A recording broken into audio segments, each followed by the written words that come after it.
சில நேரங்கள்ல பார்த்தீங்கன்னா, சினிமாலே இருக்கிறதுனால, தயாரிப்பாளர் இருக்கிறதுனால, எனக்கு சில விஷயங்கள் என் காதுக்கு வந்திருக்கு. அது என்ன அப்டின்னா, வைரமுத்து பல நேரங்கள்ல இந்த பாட வரவங்க, கோரஸ் பாட வரவங்க, இவங்ககிட்டலாம் வந்து எப்படி சொல்றது? சின்மயி சொல்ற மாரி சில குற்றச்சாட்டுகளை வந்து சொல்ற அளவுக்கு நடந்துகிட்டு இருக்காரா அப்படின்னு சொல்லலாம். ஒரு பிரபல இசையமைப்பாளர்.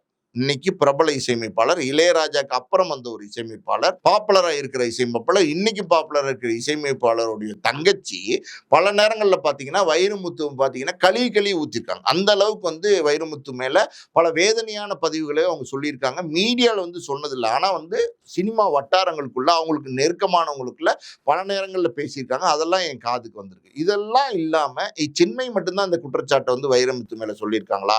அப்படின்னா நிச்சயமா இல்ல. இன்னும் வேற வேற சில பெண்கள் சொல்லியிருக்காங்க அப்படின்னா, நம்ம சுசி அவங்க கூட சொல்லியிருக்காங்க. சமீபத்தில ஒரு பேட்டி குடுத்திருந்தாங்க. "என்னுடைய வீட்டுக்கு வா, ஒரு அன்பளிப்பு குடுக்குறேன்னு சொன்னாரு. நான் போனேன். எனக்கு தெரியும் அவரு என்ன நோக்கத்தில கூப்பிடுறாருன்னு." அவங்க சொன்னது தான். நம்ம சொன்னது இல்ல.